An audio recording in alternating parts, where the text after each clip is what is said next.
Lumabas! Naku, sinisipon ka na ba? Isuot mo na kaya ang jacket mo. Okay lang. Ano okay lang? Mamaya ako na naman ang sisisihin mo. Dali. Ano yon? Bakit ka nakatingin? Ano sa palagay mo iniisip ko? Huwag mo akong pag-iisipan na masama. Subukan mo lang na hawakan ako. Ihahagis kita dyan. Alam mo, kakaibang babae ka. Ang 2 taong nagmamahalan, okay lang na gawin nila kahit ano. At ngayon, narito ako. I'm a man of sense. Alam mo namang ikaw ang gusto ko. Daming sir, matagal ko nang gustong itanong sa'yo. Bakit mo ba iniisip na gusto rin kita? Sabi ng instinct ko. Instinct? Tama ba yung instinct mo? Bakit? Mali ba ako? Pwede ba magkalinawan tayo? Ano bang iniisip mo? Ang iniisip ko, hindi ko rin alam. Lagi mo na lang tong ginagawa. Pero hindi ko naman talaga alam. Hindi kita pinaglalaruan. Alam mo, sa totoo lang, may gusto akong itanong. Ano yun? Bakit ako pa? Mahirap lang ang katayuan ko sa buhay. Kung tutuusin, walang-wala kami. Marami naman diyang mga babaeng mayayaman at makapangyarihan. Bakit ako ang gusto mo? Bakit ako pa ang pinili mo? Pwede na lang kung nababaliw ka na. Siguro nga. Ha? Iniisip ko rin niya kung bakit ikaw ang gusto ko. Hindi ko pa rin masagot yan. Mayaman ako, kilala at gwapo rin naman. Samantalang ikaw ordinaryo lang.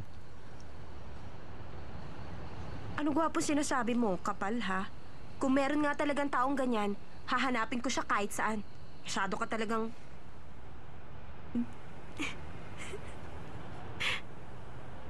Anong tinatawa mo dyan? Gutom na nga ako. Hindi ako katulad nyo. Wala akong masyadong taba.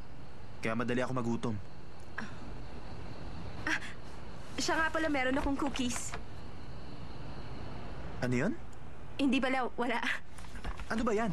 Wala nga. Patingin! Ayoko nga! Sinabi na kasi Ayoko! patingin na eh. Sige na! Ano ba to? Birthday gift ko sana sa'yo yan. Sa akin to? Akala ko ba nakalimutan mo? Mamahalin kasi mga regalo sa'yo. May nagbigay pa ng kotse. Nakakaya namang ilabas yan. Masyado ka naman, Bruce ko. Dahan-dahan lang. Ginawa ko yan sa bakery. Medyo nasunog nga lang. Ba't di ka na nagsalita? Para tuloy nahihiya na ako niyan. Pasensya ka na ha. Yan lang ang nakayanan ko. Wala naman akong pera. Ang dapat sana, cake ang ibibigay ko sa'yo kaya lang mahirap gawin. Ang gusto ko sana yung kamukha mo, kaya nag-practice ako ng 2 araw. Pero yan lang ang kaya ko. Kung ayaw mo, ibalik mo na lang sa akin. Ang saya ko. Salamat sa mga cookies. Ngayon ko na nakita ang mukha niya na parang bata. Hindi ko na tuloy na kung magalit. Ang pangit-pangit ng cookies na ginawa ko. Pero ito ang nagpasaya kay Dao Mings. Gutom na rin ako. Kainin na nga natin Hindi! yan. Binigay mo sa akin to. Tiisin mo na lang muna. Basta hindi mo to pwedeng kainin.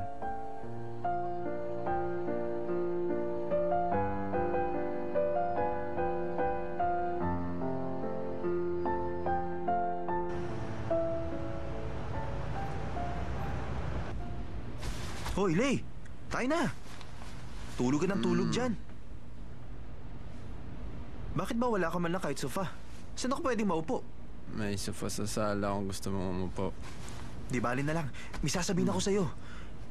Ano ba yun? Umuwi ka na nga. Paano ako uuwi? Alam mo naman nag-aaway kami ni Mama kagabi, di ba? Uuwi lang ako pag nasa States na siya. 6:30 pa lang. Ano ba ginagawa mo? Lay, tingnan mo to. Dali, tingnan mo na. Ano to? Birthday gift sa akin ni Sanchay. Tignan mo, kamukha ko to. Sabi niya wala siyang gusto sa akin. Pero mabait siya sa akin. Lay, kamukha ko yung Cookie, hindi ba? Kung hindi si Sunshine gumawa nito, hindi ko magugustuhan. Kamukha ko ba? Cute ba? Ano ba? Akin na, hindi mo pwedeng kainin yan! Dirigalo sa akin yan! Iluwa mo nga yan! Akin na sabi! Iluwa mo yan, Lay! Sinabi ko makainin mo! Ang lahat ng magandang bagay mayroong... Sino yan? Hindi kami tumatanggap ng bisita! Teka, wala naman ako natatanda. Umorder kami ng dyaryo. Baka bebentahan mo lang kami ng kung ano-ano. Sino ba yan? Ay, gwapo at saka maganda. Sino po bang hinahanap nyo? Naligaw yata kayo. Sa tingin ko, hindi ko kayo kilala. Ito na ba ang lugar? Opo, madam. Ito po mismo ang tinitirhan ng babae. Sino bang babae? Kayo po ang mama ni Sunshine? Paano mo nalaman ako? Siya po si Madam Dao Ming. Kayo po pala ang mama ni Asa? Ano pong ginagawa nyo rito? Pumasok po kayo sa loob! Halika kayo! Tuloy kayo! Maupo muna kayo! Ang sapatos na yan! Ang mga halamang ito!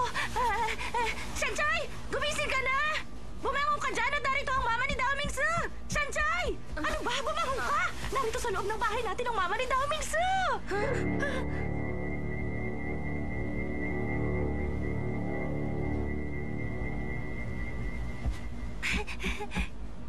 Uminom muna kayo ng tubig. Kamusta po kayo? Ako ang mama ni Dao Mingsu. Humihingi ako ng paumanhin. Maaga ko kayong naabala.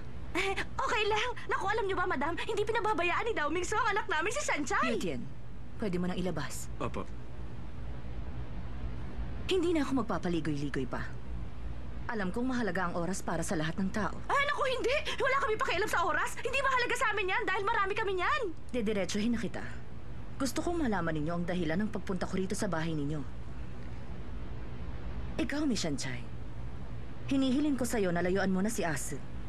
Siyempre, hindi kita pababayaan na wala kang pera.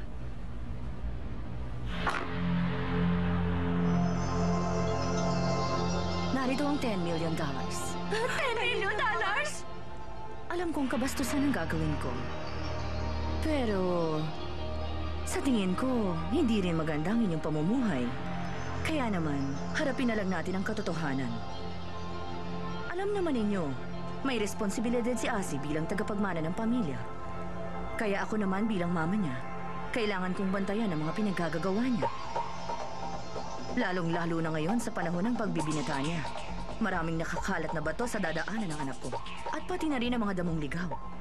Gagawin ko ang lahat para mawala sila. Ano man ang mangyari. Sinasabi kaya ng babaeng ito na ako yung bato at damong ligaw? Gusto niya akong mawala kapalit ng 10 million? Ang mangkukulam nito, sino ba siya sa akala niya? Meron bang problema? Hindi mo naman siguro iniisip na seryoso ang aking anak. Naglalaro lang siya. Alam mo, kahit napaniwala ka na ng anak ko, ako na ang nagsasabi sa inyo na bawal na pag-ibig ito. Siguro naman, hindi na rin masama ang $10 million. Sandali lang, ha? Ma, anong gagawin niyo? Bakit niyo ginawa yan? Kunin mo na yung pera mo at lumayas ka sa pamamahay ko! Madam, Ininsulto mo ang sarili kong anak? Alam mo ba kung anong nararamdaman ng isang ina? At ano bang akala mo? Hindi ako pwede maging ina? Naiintindihan ko ang ibig mong sabihin. Ayaw ninyo ng pera? Talagang hindi! Naiintindihan ko. Umalis na tayo. opo.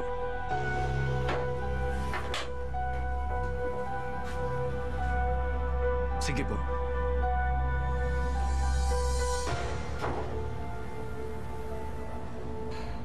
Hindi ako makapaniwala. Hindi pinansin ni Mama ang $10 million. Ang daming pera nun. Ma, pinagmamalaki ko kayo. Bilib naman ako. Ngayon, ang pakiramdam ko parang lalong lumakas ang loob ko.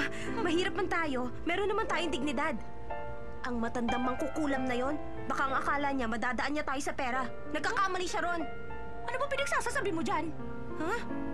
Alam mo, iniisip ko, di hamak namang mas mauuna siyang mamatay kaysa sa anak niya si Dao Mingsu. Ano ka ba naman, Sanjay? Hindi ba nasisiraan ng mama mo? Bakit naman ako masisilaw sa $10 million lang? Siyempre, mas gusto ko makuha ang malaking isda. Aba, natural. Gusto ko makuha ang buong kayamanan ng pamilya nila. Meron ako pinaplano, anak. Paano kayo nakakapag-isip ng ganyan? Mabuti yun. Kaya, Sanjay, gawin mo ang lahat. Kahit kumulog, bumagyo, lumindol, bumaha, kung ano-ano pa. Kailangan mo mapakasalan si Master Dao Mingsu. Galitin mo ang nanay niya para atakihin. Sa ganung paraan, sigurado ako sa'yo na mapupunta ang buong kayamanan ng mga Daoming.